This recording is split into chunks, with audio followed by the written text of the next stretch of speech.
Twitter, Facebook, Instagram adalah media-media sosial yang akrab dengan kaum milenial. Tapi penggunaan media Instagram tentu tidak hanya untuk konsumsi pribadi, untuk urusan update status, untuk urusan update kegiatan sehari-hari, tentu tidak. Kecanggihan teknologi informasi hari ini sangat penting dan bisa dimanfaatkan oleh semua pihak untuk segmen kehidupan apapun. Ketika kita bicara media-media sosial itu, yang teringat bagi kita adalah kelompok milenial. Kelompok milenial adalah istilah yang sangat akrab dengan masyarakat Indonesia pada hari ini. Kelompok milenial disandingkan dengan kecanggihan teknologi, kecepatan dalam menggunakan aplikasi teknologi, kemudian kemampuan untuk beradaptasi cepat dengan penggunaan media-media yang bersifat hybrid, seperti penggunaan pola-pola konvensional digabungkan dengan pola-pola teknologi, sangat akrab bagi kelompok-kelompok milenial. Kita bergeser kepada pemanfaatan media sosial bagi kelompok milenial. Kelompok milenial hari ini adalah kelompok yang bisa memanfaatkan kecanggihan teknologi seperti media-media sosial tadi, tidak saja untuk kepentingan pribadi tapi juga untuk konsumsi, bagaimana mereka mengupgrade kemampuan ekonomi, mengupgrade kemampuan politik, mengupgrade pengetahuan tentang sosial dan budaya. Nah, kita bisa melihat pada kondisi-kondisi sebelumnya, khususnya untuk Indonesia. Masyarakat kita terbelah pada beberapa segmen di dalam pandangan mereka terhadap politik. Ada istilah echo chamber, bahwa ada ruang gema yang dipahami oleh kelompok-kelompok tertentu ketika mereka mengakses, mencari, menelusuri informasi tentang A, maka akan berseliweranlah informasi A itu bagi mereka. Begitu juga ketika mereka ingin mencari informasi B, sudah ada sistem logaritma yang kemudian memberikan mereka informasi seputaran tentang B. Nah, inilah kemudian yang mempertegas adanya politik identitas di Indonesia, khususnya di kelompok milenial. Crick, seorang ahli politik yang berbicara tentang literasi politik, pernah menjelaskan bahwa di dalam literasi politik itu menyampaikan informasi politik, mencari informasi tentang politik ada hal-hal yang sangat penting.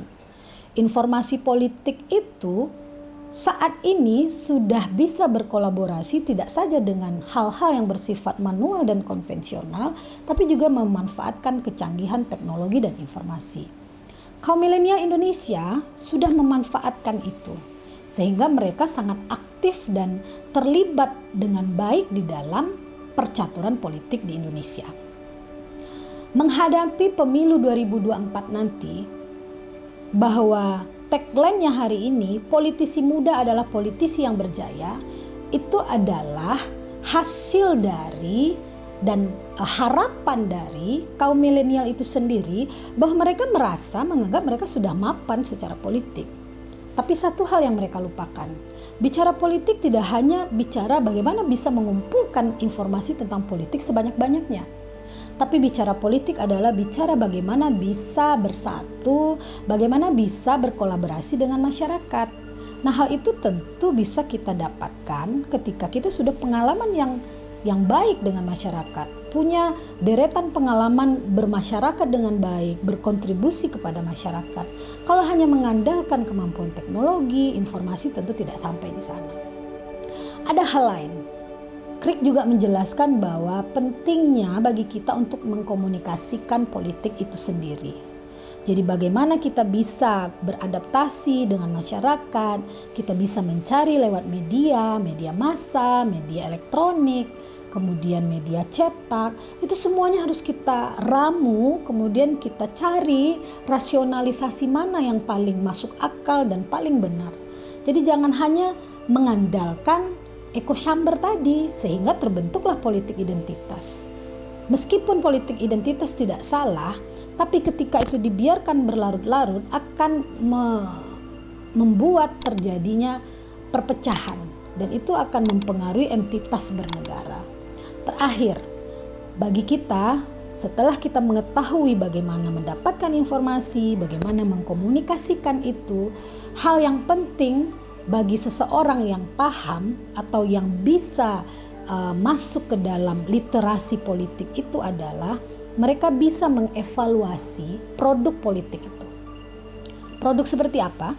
Bisa jadi ketika pemilu adalah anggota DPR, legislatif, tingkat pusat, provinsi, kabupaten kota. Bisa dievaluasi melalui apa? Tentu kita sudah memahami ketika kita mendapatkan informasi mereka punya visi misi. Sesuai nggak visi misi yang mereka sampaikan ke kita dengan apa yang mereka realisasikan? Kita bisa evaluasi di situ. Caranya tentu berbeda-beda. Kalau kelompok dewasa atau kecenderungan usia sudah manula, mereka tentu bersuara dengan gaya mereka. Kalau anak milenial cukup bikin tagar di Twitter, Facebook, Instagram, dan lain-lain, itu sudah menjadi isu. Isu yang bisa dikaji, isu yang bisa dibahas. Apakah itu sesuai atau tidak. Kemudian melalui apa lagi? Ya mereka bisa menyuarakan langsung melalui kandidat-kandidat yang sudah terpilih tadi. Bahwa kebijakan ini benar, kebijakan ini cocok, dan lain sebagainya. Kasus yang terkini yang bisa kita lihat, vaksinasi.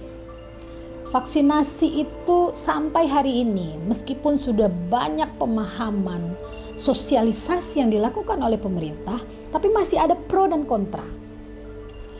Ada yang pro dengan vaksinasi, ada yang tidak. Apalagi kondisi hari ini, vaksinasi untuk anak-anak usia 6-11 tahun. Begitu banyak reaksi yang timbul di masyarakat, baik dari orang tua yang memiliki anak 6-11 tahun atau pemerhati kesehatan atau pemerhati pendidikan. Ketika isu vaksinasi mendapatkan kesehatan, kebijakan kesehatan dengan isu kesempatan dan hak untuk mendapatkan pendidikan dibenturkan atau dalam tanda kutip mereka tidak bisa berjalan beriringan, tentu ini akan menjadi persoalan. Anak-anak yang tidak divaksin misalnya, belajar di rumah, apakah akan sama ketika mereka belajar di rumah dengan orang tua dan mereka belajar dengan guru? Tentu pasti berbeda. Katanya akan dibuatkan kurikulum. Apakah ini akan memakan waktu yang sebentar? Tentu akan membutuhkan waktu. Seperti apa kurikulum bagi yang tidak divaksin dan belajar di rumah? Dan apakah sama dengan anak-anak yang belajar di sekolah yang sudah divaksin? Ini jadi polemik juga. Kemudian bagi orang tua, apakah iya nanti setelah divaksin anak saya akan baik-baik saja? Toh nanti ujungnya kembali lagi ke orang tua. Anaknya baik, anaknya sakit, bahkan ada yang meninggal, apakah itu karena vaksin atau tidak? Yang jelas dia setelah divaksin mengalami hal-hal yang membuat mereka menjadi sulit bernapas, atau tiba-tiba mereka merasakan gejala-gejala lain, dan bahkan ada yang menyebabkan kematian. Meskipun itu diklaim bukan karena vaksin, tapi ada keraguan dari kebijakan itu yang kemudian membuat orang tua menjadi khawatir. Itu diantara isu-isu yang saat ini perlu kita pahami. Contoh isu lain bisa jadi yang terkait betul dengan milenial. Milenial adalah anak-anak muda yang masih kuliah, yang masih sekolah, atau yang sedang mencari pekerjaan. Kondisi dengan membolehkan banyaknya tenaga asing yang masuk ke Indonesia, apakah itu relevan dengan tingkat pengangguran yang ada di Indonesia? Sudah cukupkah lapangan kerja untuk kelompok milenial? Kelompok milenial paham nggak dengan hal itu? Jadi jangan kita ini terbawa dengan perasaan-perasaan masa lalu, pendahulu-pendahulu yang sudah aktif di dunia politik. Kita jangan dibawa kepada sesuatu yang sebenarnya tidak kita pahami dengan baik. Pesan saya, kelompok milenial harus menjadi kelompok yang bisa mencerdaskan orang banyak. Mencerdaskan secara sosial, terutama mencerdaskan secara politik. Politik itu tidak perlu ditakuti, politik itu bukan sesuatu yang kotor, tapi politik itu bertujuan untuk mewujudkan kesejahteraan masyarakat. Maka kelompok milenial, jadilah pemilih yang cerdas, jadilah kelompokmu anak muda yang berkualitas sebagai penerus generasi bangsa yang baik dan membuat Indonesia menjadi lebih dipandang oleh dunia internasional.